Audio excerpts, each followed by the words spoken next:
from my first marriage were adopted by my current husband at ages 2 and 4. So really, it's the only dad they've ever known. This is with the bio father's consent.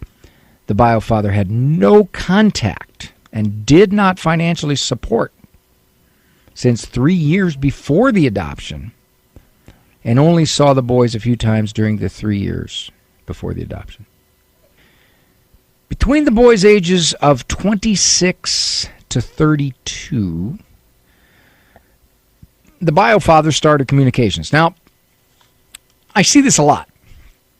These guys abandon their family, their kids, and when the kids get old enough to not be kids anymore, and when the kids start being able to relate at a very different level, and the responsible demands of parenthood are no longer there, then this absentee parent trickles back into the child's life.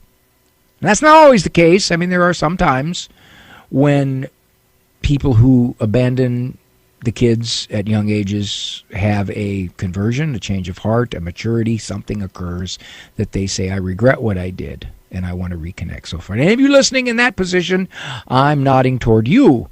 However, my experience is more often it is, well, I don't have to take on the responsibility of I see. You got EWT. being a co-parent to a 9-year-old anymore. Okay, it's the kid's 22 or 19. Thank you. Therefore, I can and be a buddy. All right.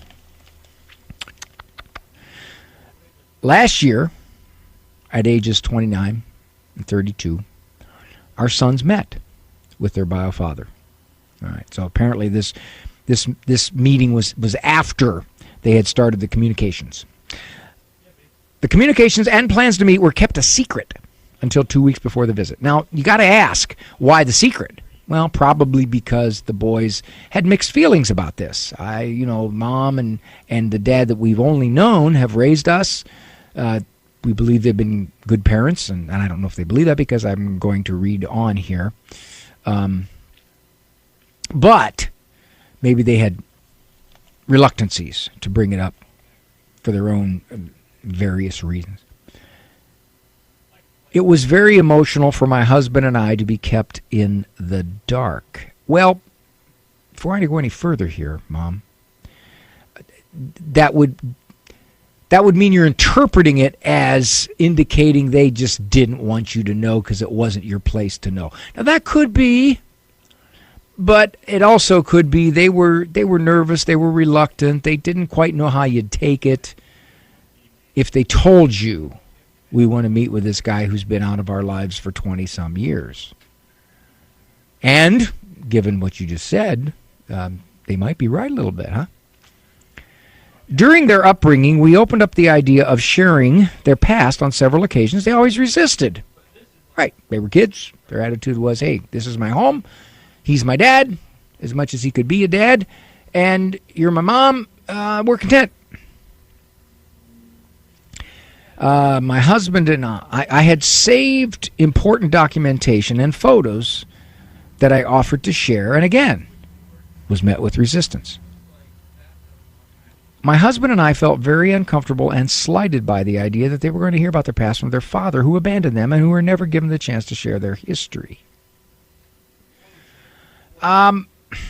Okay, be careful about taking something like this too personally, as a rejection of you, as dropping you a notch in the parental view.